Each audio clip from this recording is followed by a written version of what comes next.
चलिए बायो-सवार्ट लॉ में आज हम लोग पढ़ेंगे कि किसी करंट करंट कैरिंग वायर से कुछ दूरी पे क्या मैग्नेटिक फील्ड इंटेंसिटी होता है। मान लो ये करंट कैरिंग वायर है और यहां से करंट जा रहा है आई, ठीक है, और आप इस पॉइंट पे, पॉइंट है मान लो x, इस पॉइंट पे जो कि यहां से थीटा एंगल पे है, आप चाहते हैं कि इस करंट कैरिंग वायर की वजह से, इस करंट कैरिंग वायर की वजह से इस पॉइंट x पे आपको magnetic field intensity find out करना है। क्या करना है? Magnetic field intensity. तो फॉर्मूला इज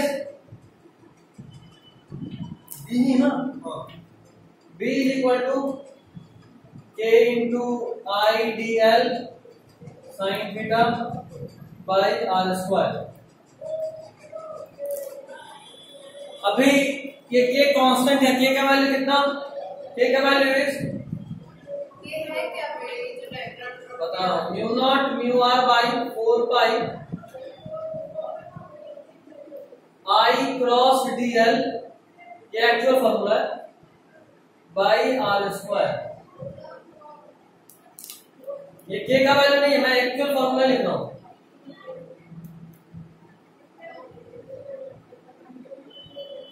एक्चुअल फॉर्मूला ये K का वैल्यू क्या रखा मैंने? Mu naught mu are by 4 pi, ठीक है। म्यू नॉट क्या है? Absolute permittivity. हाँ साइन थीटा आएगा, क्रॉस आएगा। अच्छा ये क्या पूछ रहे थे? कोई करंट कैरिंग वायर की वजह से, क्योंकि ये करंट कैरिंग वायर एक मैग्नेट की तरह एक्ट कर रहा है, तो इस मैग्नेट की वजह से मैग्नेटिक फील्ड इंटेंसिटी तो होगा ना। जैसे चार्ज की वजह से इलेक्ट्रिकल फील्ड इंटेंसिटी था E था, वैसे मैग्नेट की वजह से B होता है। क्या होता है? B, magnetic field intensity. तो इस करंट कैरिंग वायर की वजह से, एक ऐसा वायर जिसमें करंट जा रहा है I, इस करंट कैरिंग वायर की वजह से कुछ डिस्टेंस x पे कितना होगा मैग्नेटिक फील्ड इंटेंसिटी, उसका फॉर्मूला है। म्यू नॉट को बोलते हैं एब्सोल्यूट परमिटिविटी। क्या बोलते हैं? एब्सोल्यूट परमिटिविटी, और इसका वैल्यू होता है 4 पाई इंटू 10 का पावर माइनस 10, 10 का पावर माइनस 10, माइनस 10 ना?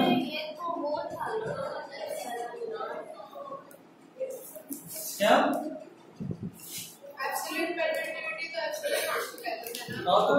तो वो वहां पे इलेक्ट्रोस्टैटिक -7 है।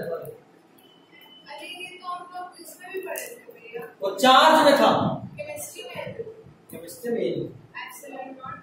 हाँ बिल्कुल, एप्सिलॉन एक सिंबल है, किसी को भी रख सकते हैं ना। एब्सोल्यूट परमिटिविटी उसको उसी से उसको डेवलप करना। एब्सोल्यूट परमिटिविटी चार्ज के लिए एप्सिलॉन नॉट। यहाँ पे म्यू नॉट, म्यू आर क्या है? Relative permittivity. क्या है? रिलेटिव परमिटिविटी, और इसका वैल्यू 1 के बराबर होता है आइडियली। एयर के लिए कितना होता है? वहां भी 1 होता है। तो जरा बताओ तो mu naught mu are by 4 pi का वैल्यू कितना आएगा? म्यू, ये तो 1 हो गया। Mu naught is 4 pi into 10 का पावर -7, 4 पाई, ये 4 पाई कटेगा, 10 का पावर -7 घटा।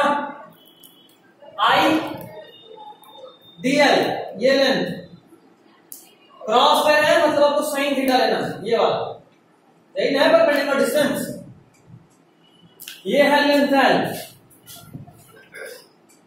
तो आई डी एल साइन थीटा, तो ये लेंथ आप ले लेंगे, और साइन थीटा से कौन सा लेंथ लेगा? इसमें कन्वर्ट हो जाएगा वो लेंथ। अगर मैं बोल रहा हूं इस लेंथ का ये थीटा है, आपको इस लेंथ का ये एल है, तो आपसे अगर पूछे एल कॉस थीटा कितना होगा, तुम बोलोगे ना एल कॉस थीटा ये लेंथ होगा। अगर तुमसे बोलेंगे एल साइन थीटा क्या होगा, तो आप बोलोगे ना ये वाला लेंथ होगा। उसी तरह ये डीएल है, लेकिन आपको निकालना है आई क्रॉस डीएल।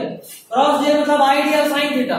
तो अगर आप डीएल साइन थीटा सोचोगे तो क्या निकालना है? ये लेंथ है ना, current into perpendicular distance between that point, है ना, बाई आर स्क्वायर।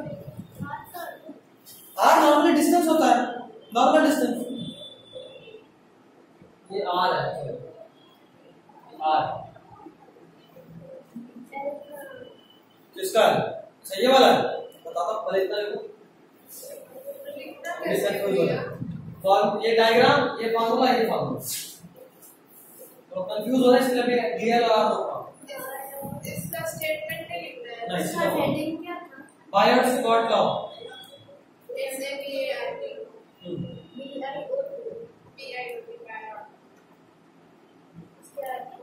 देखो बोर्ड पे लिख दिया।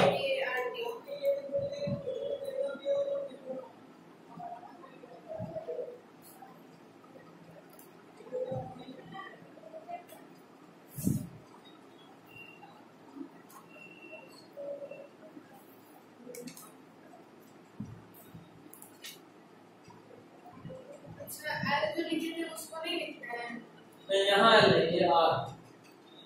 ये आर है, परपेंडिकुलर डिस्टेंस को आर माने, मतलब इसको आर माने तो ये डिस्टेंस आर। एल इस लेंथ ऑफ दिस वायर होना चाहिए,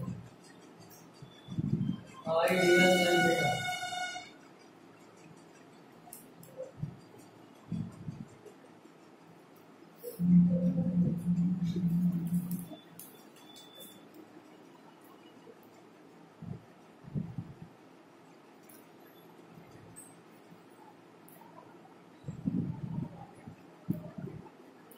तो इस डीएल में कंफ्यूज है, नोटेशन में कंफ्यूज कर रहा है, इसलिए जो भी लिख दिया वो तो ठीक है। डीएल वाला याद करना, अगले क्लास में बताऊंगा या व्हाट्सएप पे पढ़ा दूंगा, ठीक है। डीएल क्या था, अब तो सीधे पढ़ने को क्लास में एक लाइव क्लास में डाल दूंगा, सोच रहा हूँ फ्राइडे की बात में कोई क्लास नहीं रहेगा तो लाइव क्लास अगले वीक में सिर्फ एक दिन क्लास होगा, मैंने हो जाएगा ना। ऐसे भी अगले वीक में एक लाइव वाले फिजिकल लेना था, तो उस लाइव में सिर्फ फ्राइडे को कर दूंगा, सिलेबस भी पीछे नहीं होगा, मेरे को भी एक लगातार छुट्टी मिल जाएगा तो हम काम करेंगे। तो मैं यहां पे आना रहता है, तो थोड़ा टाइम मैनेज कर देना। तो छुट्टी मेरा कॉलेज से सुबह में भी लगा सकते हैं, 10 बजे से लगा देंगे, 11 बजे से लगा देंगे। फ्री नहीं रहता हूं क्लास में। हमारे पास एक नया फोन आया था ना, उसमें मेरा भाई कम से कम 1:30 बजे तक। अब रात में ना एक सेकंड, मुहर्रम के दिन वो भी तो छुट्टी देंगे, बात कर लो। फ्राइडे को वैसे वो लोग का स्कूल रहता है, एकदम जब मुहर्रम उन लोगों का भी छुट्टी रहना है, वो लोग का छुट्टी नहीं रहता है, ज्ञान की तरह। ठीक है। हमारे का तो नहीं है, हमारे यहाँ तो मुहर्रम का छुट्टी नहीं, ऐसा हो रहा है। हाँ, और 3D स्कूल है। और मेरे भाई का अभी तक नहीं है। चलो ये हो गया, ये हम बता देंगे। वेक्टर फॉर्म है, कोई वेक्टर फॉर्म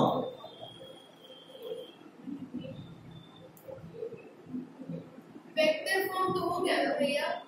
वेक्टर फॉर्म में क्यूब आएगा, देखो ये भी मिस होता है। नॉर्मल में ऐसा रहेगा, वेक्टर फॉर्म करेंगे तो क्यूब आएगा। क्यूब क्यों आया, याद करो ग्रेविटेशन में बताए थे। वेक्टर फॉर्म मतलब क्या है, किसको इंक्लूड करना है, डायरेक्शन को भी, याद है। और डायरेक्शन को हटाने पे आई क्या, जब हटाए मतलब राइट से जैसे हटाएंगे तो नीचे में एक और आ जाएगा जो मल्टीप्लाई होकर आर क्यूब बनेगा, याद आ रहा है। ग्रेविटेशन में प्रूफ करा था, अगर याद है तो ठीक है, नहीं याद है तो ग्रेविटेशन से एक बार देख लेना। अभी आप सिर्फ फॉर्मूला रट लीजिए, फॉर्मूला को यूज करना आपको सिखा देंगे। हाँ, V0/4 IDL cross R by R cube. IDL cross इसको क्यूब में लिखिए थे। अब इसको ये रहने दो, वेक्टर फॉर्म में एक और फॉर्म में लिख रहा हूँ, V इज टू एक और फॉर्म लिख रहा हूँ, कोई दिक्कत नहीं। ये सारे फॉर्म में से यूज कौन सा फॉर्मूला आने वाला है? 2 से 2 लिखवा रहे भैया। चलो डीएल दिमाग में आ गया। डीएल इसका लेंथ है, इस वायर का लेंथ। डीएल किसका लेंथ है, इस वायर का लेंथ। और आईडीएल एक करंट एलिमेंट है, ये है आईडीएल। देखो अभी जाना है भाई, कहा क्यों नहीं याद आ रहा है। वो आइडियल है क्या? करंट इनटू छोटा सा डिस्टेंस, करंट एलिमेंट मतलब इस छोटे से लेंथ के अलग अलग, जैसे मान लो ऐसा वायर है, तो इस पॉइंट से इसका दूरी इतना है, इस पॉइंट से बाद में दूरी घट जाएगा, तो अलग अलग डिस्टेंस लेने पे अलग अलग लेंथ से अलग अलग दूरी आएगा।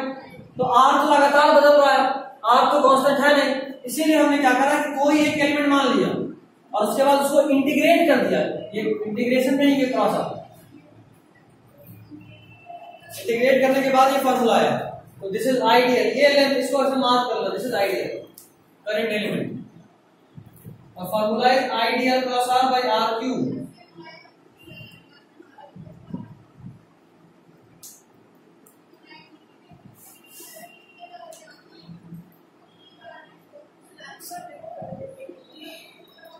डीएल को लिख लो, ऊपर में जो डीएल नहीं लिखे थे उसको लिख लो।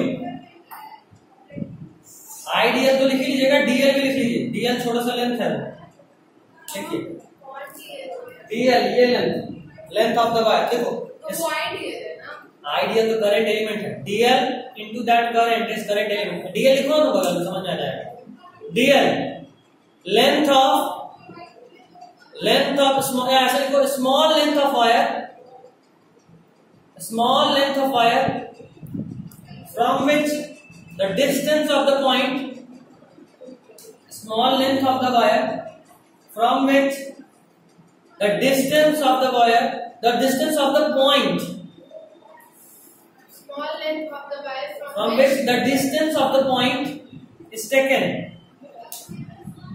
the distance of the point is taken, bracket में where B is to be measured, where B is to be measured,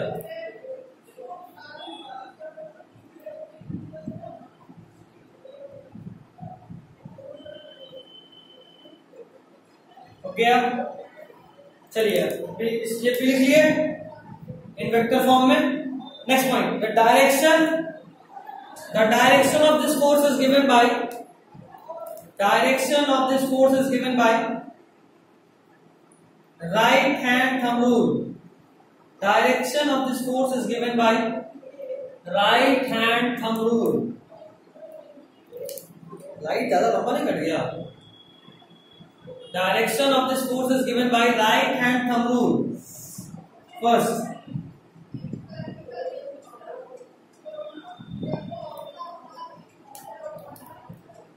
देखिए point the thumb in the direction of current,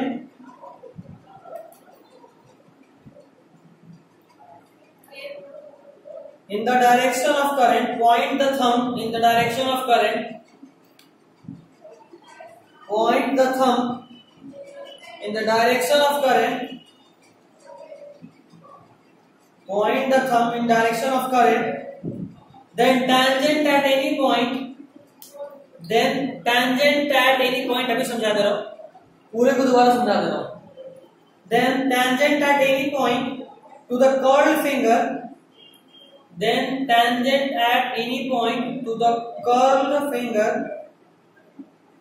will give direction of B to the curled finger, C-U-R-L-E-D, to the curled finger will give the direction of B, will give the direction of B.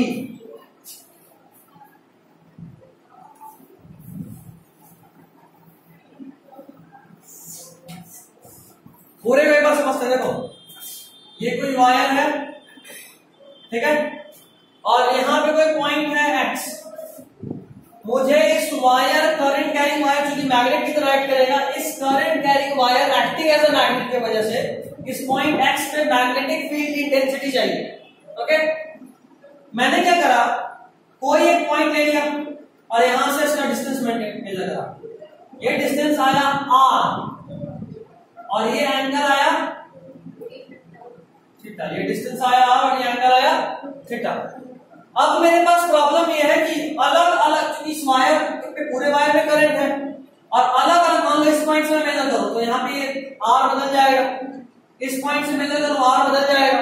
तो चूंकि मेरा R fix नहीं है, इसलिए मैंने एक छोटा सा एलिमेंट लिया इस वायर में लेंथ का, जिसका नाम रखा डीएल। पूरे का लेंथ एल है, लेकिन छोटा सा लेंथ को डीएल बोला, और इस छोटे से लेंथ की वजह से इस पॉइंट में जो मैग्नेटिक फील्ड इंटेंसिटी वो निकाल लिए और उसके बाद उसको पूरे लेंथ के लिए इंटीग्रेट कर दिए। ठीक, जब पूरे लेंथ के लिए इंटीग्रेट करें तो मुझे पूरा बी का वैल्यू मिल गया। तो जो बी का वैल्यू आएगा वो आएगा करंट आई था B is equal to mu naught mu are by 4 pi IDL cross R by R cube. ठीक,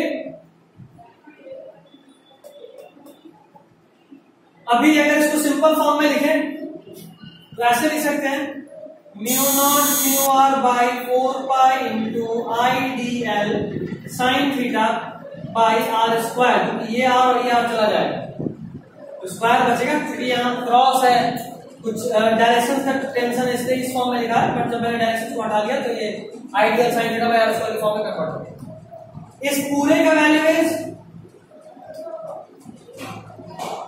10 का पावर -7। कैसे पता? म्यू आर का वैल्यू ए के लिए 1 होता है और म्यू नॉट का वैल्यू 4 पाई इंटू 10 का पावर -7। ये 4 पाई और ये 4 पाई कैंसिल, बचा कितना एज अ होल? क्या अगर पूछेगा तो दिया रहेगा, वैक्यूम और एयर का सेम लेते हैं। ठीक, वाटर करा तो देगा। ठीक है एकदम।